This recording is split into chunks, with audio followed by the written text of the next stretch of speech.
성탄절이 다가오고 있습니다. 벌써 대강절 몇째 주를 보내고 있습니까?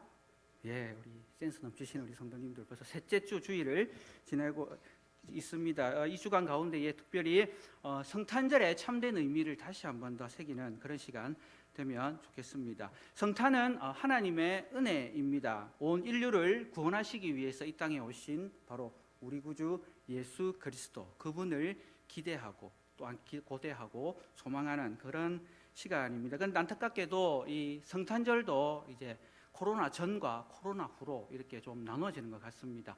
코로나 전에는 성탄절 하면 정말 축제의 분위기였습니다. 12월부터 시작해서 성탄절을 기대하고 소망하는 그런 시간이었는데, 코로나 이후에는 벌써 두 번째 맞이하는 이 성탄절은 그렇게 크게 기뻐하기보다는 참 부담스러운 그런 성탄절을 느끼는 것 같습니다. 우리뿐만 아니라 일반인들도 그런 것 같습니다. 그러나 믿지 않는 사람들이 바라는 성탄절은 대목입니다. 어쨌든 성탄절 특수를 누리고 많은 경제적인 이득을 좀 취할 수 있는 그런 날이 되면 좋겠다라는 그런 시간들 가지는데요.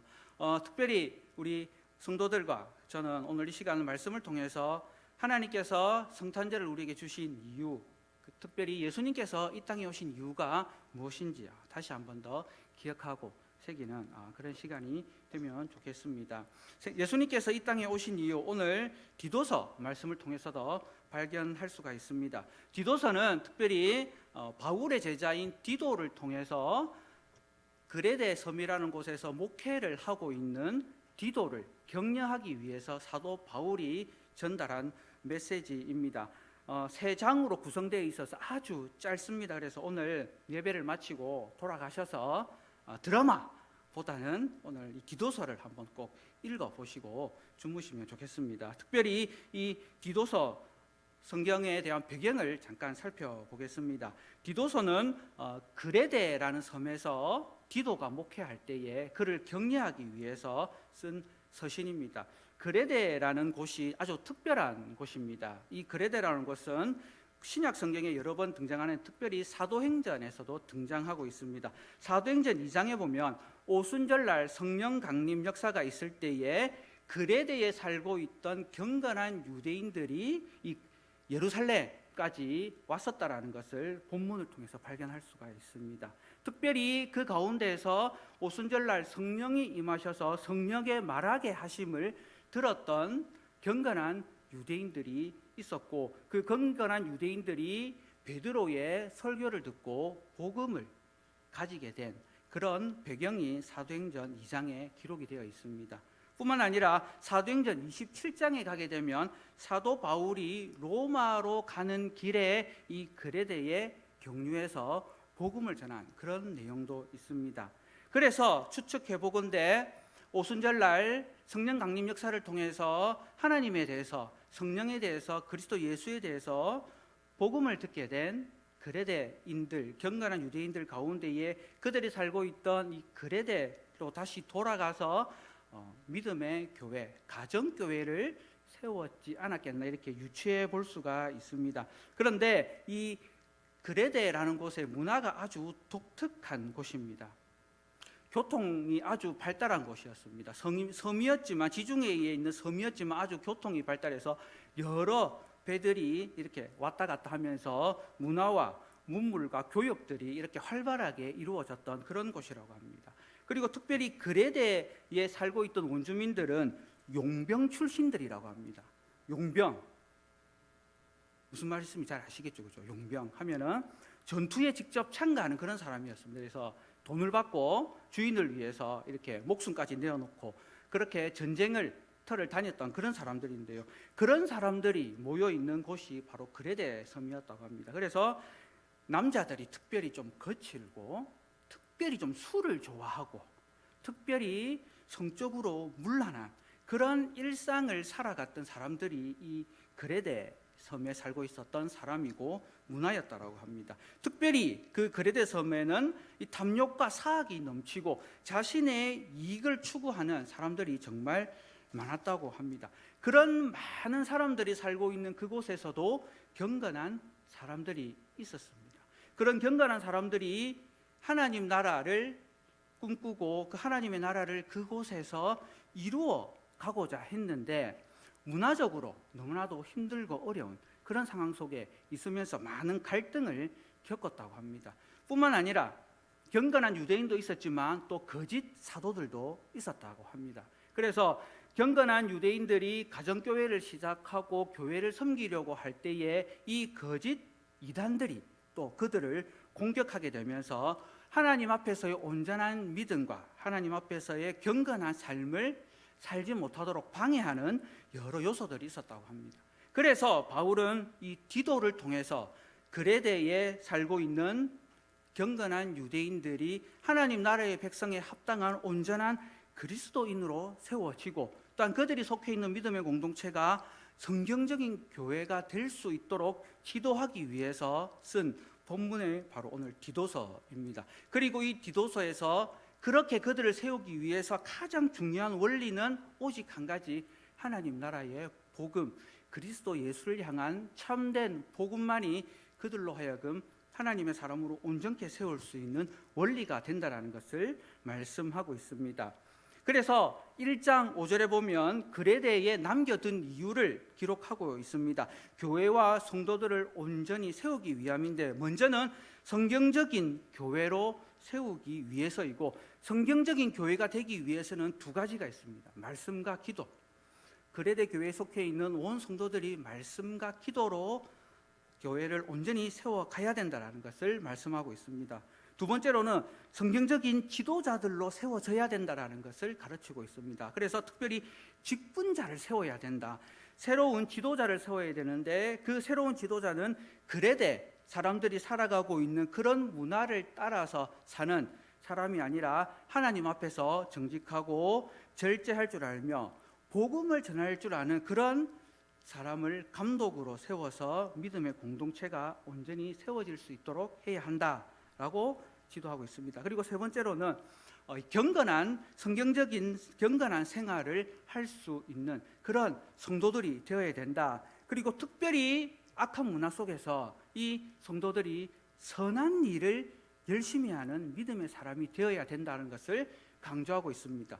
이 짧은 디도서 본문 가운데에서 선한 일, 선한 일, 선한 일, 선한 행위, 선한 일이라고 7번이나 강조하고 있습니다. 악한 문화 속에서 살아가는, 하나님을 떠나 살아가는 세속에서는 우리 그리스도인들은 선한 일을, 선한 문화를, 선한 역할을 감당하는 그런 사람이 되어야 한다는 것을 사도 바울이 이 디도를 통해서 권면하고 있습니다. 이 디도의 권면에 따라서 그레데 교회 성도들은 이제 하나님의 사람으로 온전케 세워지게 됩니다. 오늘 읽진 않았지만 2장에 시작하면서 여러 대상자들이 나오고 있습니다. 늙은 남자, 늙은 여자, 젊은 남자, 젊은 여자, 그리고 종, 이렇게 5세대들이 5분류의 사람들이 등장하게 되는데요.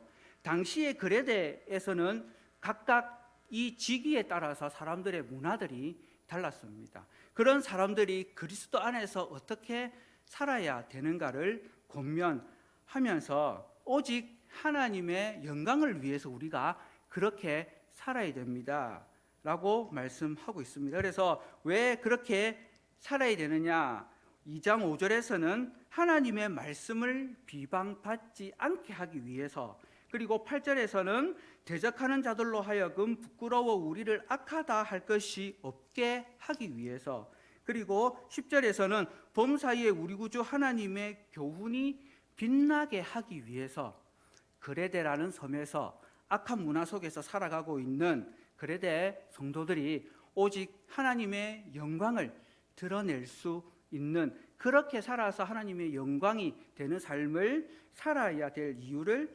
말씀하고 있습니다. 그리고 이제 오늘 읽었던 이제 본문입니다. 왜 이렇게 우리가 살아야 하느냐, 그 이유가 바로 모든 사람에게 구원을 주시는 그 하나님의 은혜가 우리에게 임했다라는 것입니다. 오늘 본문 가운데 등장하는 모든 사람은 방금 말씀드린 그레데 교회 공동체 안에 있는 성도들을 의미합니다. 늙은 남자, 늙은 여자, 젊은 남자, 젊은 여자, 종들까지 믿음의 공동체 안에 있는 그 모든 사람에게는 구원을 주시는 하나님의 은혜가 나타났다는 것입니다. 그 하나님의 은혜가 무엇이냐? 그것이 바로 우리 14절 말씀 읽겠습니다. 우리 14절 말씀을 같이 한번 읽어보겠습니다. 시작.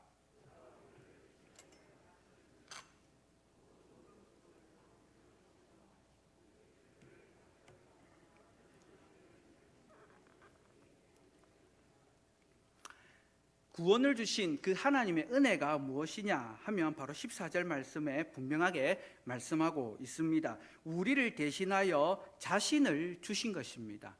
우리를 구원하기 위해서 자신을 준 것이 바로 하나님의 은혜입니다.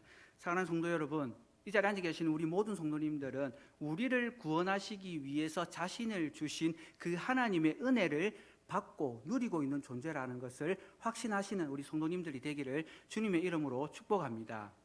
그러나 사실은 우리가 이 은혜를 받을 수 없는 존재들이었습니다. 전에는 우리가 어떤 존재였냐? 바로 3장 말씀을 한번 보시면 3장 3절로 가시면은 같이 한번 읽어보겠습니다. 3장 3절입니다. 디도서 3장 3절 시작. 우리도 전에는 어리석은 자요, 순종하지 아니한 자요, 속은 자요, 여러 가지 정욕과 행락의 종노릇하는 자요, 악독과 투기를 일삼는 자요, 가정스러운 자요, 피차 미워한 자였습니다.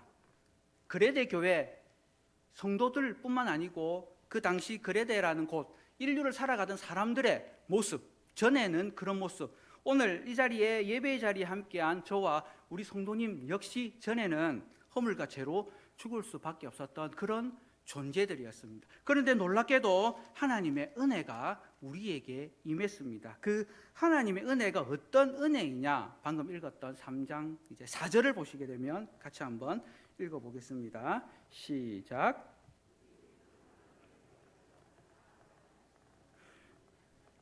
아멘.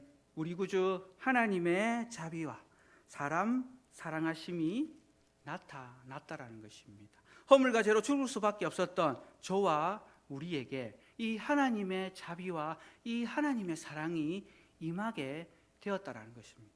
바로 이 성탄절의 참된 의미는 온 인류 가운데에 죄와 허물로 죽어가고 있는 모든 사람들에게 이 하나님의 자비와 하나님의 은혜인 예수 그리스도, 그분이 우리를 위해서 이 땅에 오셨다라는 것을 기억하고 되새기는 그런 날이 되어야 되는 줄 압니다.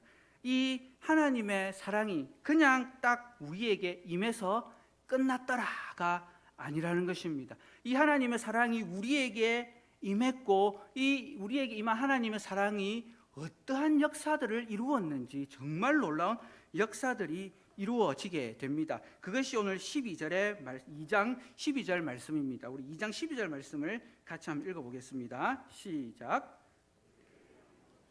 경건하지 않는 것과 이 세상 정욕을 다 버리고 신중함과 의로움과 경건함으로 이 세상에 살고. 하나님의 자비와 그 하나님의 사랑, 바로 예수 그리스도가 우리에게 오시고 그 예수 그리스도는 우리를 양육해 주셨습니다.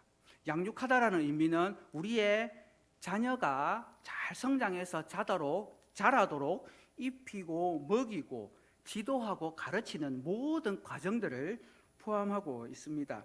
양육이 잘 돼야 건강한 사람으로 자라게 됩니다. 양육 잘못하면 시급하게 됩니다. 지난 주일날 저희 가정에 큰 경사가 있었습니다. 지난 주일날 저희 집안에서 처음으로 유아 세례를 받은 한 영혼이 입교를 하게 됐습니다. 경사였습니다. 잘 자라서 입교를 하게 됐다고 저는 믿습니다. 물론 이제 더 계속해서 자라가야 하고 하나님의 뜻을 이루어가는 믿음의 선한 삶을 살아야 됩니다. 그런데 그 아이를 유아 세례부터 시작해서 입교하기까지 자라는 과정, 우리 성도님들도 잘 아시겠지만 참 순적하지가 않았습니다. 한때는 이렇게 걸어가다가 이게 버스가 와가지고 아이를 치기도 하고 병원 생활도 하게 하는 그런 일도 겪으면서 한 아이를 양육하는 것이 결코 쉽지만은 않았습니다. 그런데 놀랍게도 힘들고 어려운 과정들도 잘 지나고 건강한 모습으로 신흥교회 성도가 되었다는 것이 정말 감사하지 않습니까? 이 양육이라는 단어는 가르치는 것이고 세우는 것을 의미합니다. 오늘 12절 본문에서는 특별히 가르치는 것 가운데에 버려야 될 것과 살아내야 될 것을 구체적으로 말씀하고 있습니다. 예수 그리스도 안에서 양육되어야 될 성도들은 분명하게 버려야 될 것이 있고 분명하게 살아야 될 내용들이 있습니다. 먼저 버려야 될 것은 경건하지 않는 것과 이 세상의 정욕들은 다 버리라고 말씀하고 있습니다. 오늘 본문에 등장하는 그레데인들에게 주시는 것은 바로 3장 3절 읽었던 그 말씀입니다. 오늘 이 시대를 살아가는 저와 우리 성도님들에게 좀 더 구체적으로 주시는 메시지는 우리가 이 21세기 대한민국을 살아가면서 우리도 하여금 경건하지 못하게 하는 그 모든 것들을 다 버려야 한다는 것입니다. 이 경건함은 하나님과의 관계를 의미합니다. 이 땅을 살면서 예배자로 살아가는 우리에게 하나님과의 관계를 방해하는 모든 것들은 우리가 버릴 수 있어야 합니다. 그리고 버려야 될 것은 이 세상의 정욕들은 다 버려야 될 것을 의미하고 있습니다. 사랑하는 성도 여러분, 하나님 나라의 백성으로서 무엇을 바라보고 무엇을 쫓아서 이 땅을 살아가고 있습니까? 저와 우리 성도님들이 바라보고 품고 붙들고 가야 될 것은 한 가지입니다. 오늘 우리가 읽었던 본문 13절 말씀입니다. 우리 13절, 2장 13절 말씀을 같이 한번 읽어보겠습니다. 시작.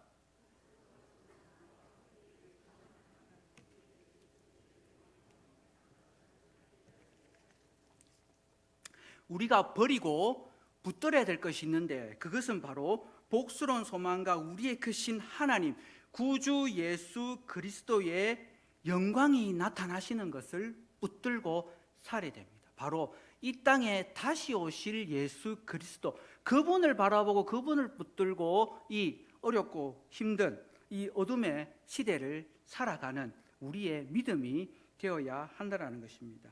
사랑하는 성도 여러분, 하나님께서 말씀으로 우리를 양육하시는데 우리가 이 땅 가운데서 하나님만을 바라볼 수 있도록 경건한 삶을 살아갈 수 있도록 하기를 원하시고, 그 경건한 삶은 세상의 소망이 아닌 하나님 나라의 영광스러운 소망을 붙들고 살아가는 그 믿음의 삶을 살아내기를 소망하십니다. 나머지는 우리가 버려야 될 것들입니다. 그리고 두 번째, 신중함과 의로움과 경건함으로 이 세상을 살아야 될 것을 권면하십니다. 이 세상을 사는데 세상의 정욕을 따라 사는 것이 아니고 저와 우리 성도님들은 신중함, 의로움과 경건함을 붙들고 살아야 합니다. 이 신중함과 의로움과 경건함은 관계적인 것을 의미합니다.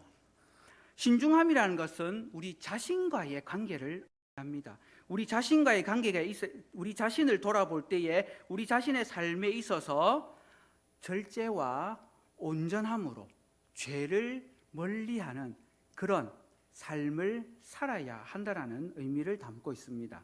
의로운 것은 바로 이웃과의 관계를 의미합니다. 당시 그레데인들은 이웃을 향해서 거짓말을 엄청 많이 했다고 합니다. 이 거짓말은 자신의 유익을 위해서 했던 거짓말이라고 합니다. 자신의 배를 채우기 위해서, 사리사욕을 채우기 위해서 거짓말을 일삼았고, 심지어는 교회 지도자들도 그런 자들이 있었다라고 합니다.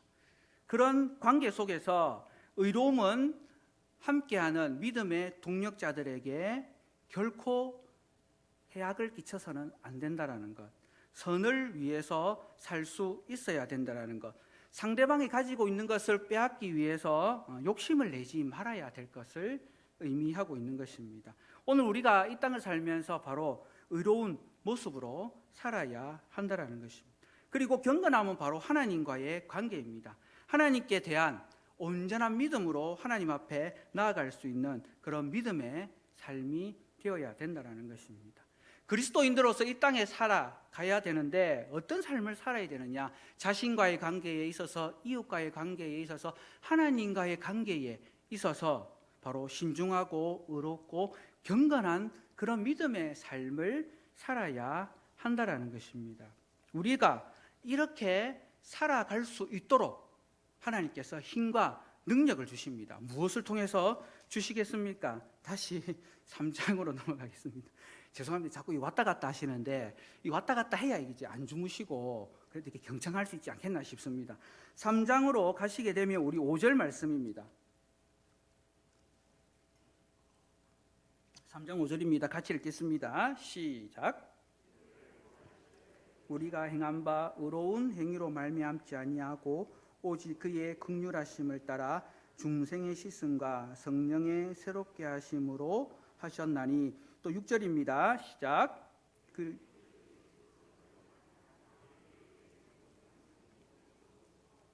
7절입니다. 시작.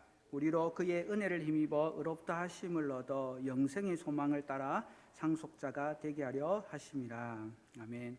우리가 그렇게 살 수 있도록 바로 성령 하나님의 은혜를 주시고 성령 하나님의 능력으로 우리가 이 땅 가운데서 신중함과 의로움과 경건함으로 살아갈 수 있도록 해 주신다는 것입니다. 우리를 이렇게 살아갈 수 있도록 하신 목적이 무엇이겠습니까? 그것이 바로 오늘 이제 14장 14절의 결론입니다. 바로 우리를 깨끗하게 하사 선한 일을 열심히 하는 자기 백성이 되게 하기 위함이라는 것입니다. 사랑하는 성도 여러분, 우리가 하나님 나라의 백성이라는 이 믿음의 정체성이 흔들리게 된다면 이 땅 가운데서 하나님이 기뻐하시는 그런 선한 삶을 살아갈 수가 없습니다. 사랑하는 성도 여러분, 하나님은 예수 그리스도를 통해서 우리로 하여금 하나님 나라의 백성 삼아 주셨습니다. 자기 백성이라는 표현은 사실은 구약 성경에서 이스라엘 백성들을 향해서 주셨던 정체성입니다. 아브라함을 통해서, 그리고 아브라함의 자손인 이스라엘 백성들만이 하나님 나라의 백성이라는 호칭을 받았습니다. 그런데 오늘 이 시대에 바로 예수 그리스도를 통해서 예수 그리스도를 믿는 그 믿음의 고백을 하는 모든 사람들에게는 하나님 나라의 백성이라는 이 놀라운 칭호를 주신 것입니다. 하나님 나라의 백성, 우리는 그 하나님 나라의 백성이라는 자부심으로 이 땅을 살아가야 합니다. 그 하나님 나라의 백성의 자부심은 바로 이 선한 일을 통해서 드러나게 됩니다. 선한 일이라는 것은 단순하게 도덕적이고 윤리적인 착한 일도 포함이 됩니다. 그것은 당연한 겁니다. 그레데 사람들이 살았던 방식으로 살지 않는 것, 거짓말하지 않고 속이지 않고 그렇게 살아가는 것도 당연합니다. 뿐만 아니라 오늘 말씀을 통해서 우리에게 알려주신 선한 일은 바로 하나님이 기뻐하시고 온전하신 뜻이 무엇인가를 분별하고 그 분별한 뜻을 이 땅 가운데서 삶 가운데서 실천하는 그것까지 포함하고 있습니다. 하나님께서 가장 기뻐하시는 일이 있습니다. 좋게 여기시는 것이 있습니다. 그것은 바로 하나님의 말씀이 이루어지는 것을 가장 기뻐하십니다.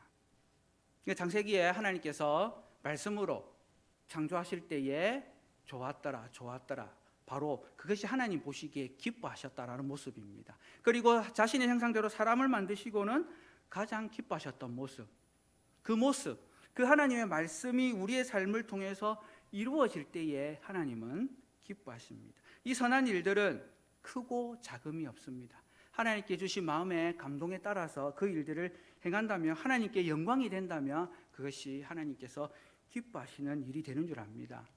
얼마 전 비가 부슬부슬 내리는 날이었습니다. 울산에서 제가 우리 이제 사역자들이 모여서 이제 준비하는 프로그램이 있어서 진행을 하는 중에 이동하는 타이밍이 있었습니다. 울산에 제가 처음 가본 울산이어가지고 자세히는 모르겠지만 왕복 이렇게 교차로였습니다. 큰 교차로였는데 왕복 8차선이 있는 교차로였습니다. 비가 부슬부슬 내리는 교차로에서 옆에 운전하시는 목사님이 신호 대기 중에 계속 이렇게 이야기를 하시는 겁니다. 그래서 제가 아니 무슨 일입니까? 라고 봤더니 교차로 중앙에 작은 고양이 한 마리가 교차로에 갇혀가지고 오지도 못하고 가지도 못하고 있는 상황이었습니다. 그런데 이제 차들은 신호 따라 이렇게 움직이니까 차들이 오다가 이 작은 고양이를 피한다고 이렇게 차들이 막 피해가고 하는 그런 상황이었습니다. 운전대를 잡고 있던 목사님이 계속 이렇게 이야기하는데 이렇게 하는 이야기가 꼭 저에게 빨리 내리라, 빨리 내리라, 안 내리고 뭐하노 하는 이런 느낌으로 자꾸 들리는 겁니다. 그래서 비는 오지만 이제 차에서 내렸습니다. 신호 대기 중에 차에서 내려가지고 이 고양이 한 마리를 어떻게 하면 도울 수 있을까 다가갔습니다. 그랬더니 고양이가 차도 무섭지만 딱 봐도 좀 이렇게 사람이지만 이렇게 앞니가 심하게 튀어나왔기 때문에 덧니까지 있는 이 사람 보고 너무 놀랐던 것 같습니다. 고양이가 고함을 지르면서 막 이렇게 이제 핥히는 거죠. 핥히려고 하는 거죠. 그래 보니까 이미 다리 한쪽이 이제 그 차에 치여가지고 이제 움직일 수 없는 그런 상황이 되어버린 겁니다. 그래서 고양이를 이제 건져 구원해야 되겠다, 저 고양이를. 근데 이제 고양이를 잡으려면 고양이를 또 잘 방법이 있지 않습니까? 고양이는 어디를 잡아야 되는지 잘 아시죠? 이제 고양이 멱살 잡으면 큰일 납니다. 고양이는 뒷덜미를 이렇게 이제 잡아서 이렇게 들어야 되는데, 제가 이제 그래도 고양이를 이렇게 건져 구원하려고 하는데 이 고양이는 또 혹시나 자기를 공격하는 줄 알고 계속해서 이렇게 앞발로 이렇게, 고양이처럼 보이시나요? 이렇게 막 이렇게 하면서 피하려고 하는 겁니다. 그래도 이제 이 신호가 자꾸 바뀌고 위험한 상황이 계속될 것 같아서 급해서 고양이를 덥석 그냥 잡았습니다. 잡았는데 이제 고양이가 이제 자기는 이제 자기 의무를 다하기 위해서 이제 막 핥히기 시작했는데 제 손등을 막 핥힌 겁니다. 그래서 혹시나 기억하시는 분은 계신지 모르겠어요. 제가 하루는 이렇게 손에 붕대를 감고 온 날이 있었습니다. 그때가 이제 그 고양이한테 공격을 당해가지고 붕대를 감고 왔던 날입니다. 이렇게 잡아서 급하게 이제 내려다 줬습니다. 고양이가 건져 구원해 줬는데 고맙다 소리도 안 하고 그냥 계속 고함만 치더라고요. 사실은 작은 일이긴 하지만 한 생명을 바라보고 그냥 지나칠 수도 있지만 그냥 가지 못하고 어쩌노 하는 이 말이 오늘 이 세상에 살아가고 있는 하나님을 알지 못해서 방황하고 고통 가운데 살아가고 있는 사람들의 모습이 아니었는지, 그리고 기꺼이 구원의 손길을 내밀었지만 그게 무슨 의미인지 몰라가지고 오히려 공격하고 있는 그런 모습이 아닌지, 어쩌면 성탄절을 기대하고 준비하고 또한 기대하고 있는 저희들은 구원의 은혜를 받았기 때문에 이 날들이 정말 기쁘고 감사한데, 그 구원의 은혜를 알지 못하는 하나님 밖에 있는 영혼들은 어쩌면 이 구원의 은혜를 거부하고 외면하고 있는 그런 모습이 아닌지 묵상해 보게 되었습니다. 사랑하는 성도 여러분, 전에도 우리는 허물과 죄로 죽을 수밖에 없었던 그런 존재들이었습니다. 그러나 우리 하나님의 자비하심과 사랑하심이 그리스도 예수를 통해서 우리에게 임하셨고, 그 은혜는 우리로 하여금 하나님의 사람으로 온전케 자라는 은혜를 주셨습니다. 그래서 세상의 악한 것들은 버리게 하시고 하나님 나라의 백성다운 선한 믿음의 삶을 살 수 있도록 해 주셨습니다. 그리고 이 땅 가운데서 우리가 무엇을 붙들고 살아가야 되는지를 분명하게 말씀해 주셨습니다. 바로 하나님 나라의 소망과 그리고 하나님의 영광을 붙들고 우리는 이 땅을 살아야 될 하나님 나라의 백성이라는 분명한 믿음의 정체성을 우리에게 주셨습니다. 그 믿음의 정체성을 다시 한 번 더 기억하고 묵상하는 것이 바로 이 성탄절, 이 땅에 오신 주님을 기대하는 날인 줄 압니다. 코로나라는 위기의 상황 가운데 우리 교회가 성탄절을 맞이하게 되었습니다. 무너져버린 이 참된 의미들이 다시 우리 성도님들을 통해서 회복되기를 소망합니다. 예수 그리스도께서 이 땅에 오신 이유와 목적, 그 하나님의 자비와 사랑이 온 인류에 다시 전해지기를 주님의 이름으로 소망합니다. 우리를 대신하여 자신을 주신 그 은혜를 받은 우리들을 통해서 이 성탄의 참된 의미가 온 인류 가운데에 다시, 그리고 우리가 살아가는 삶의 현장에서 밝히 드러나기를 주님의 이름으로 축복합니다.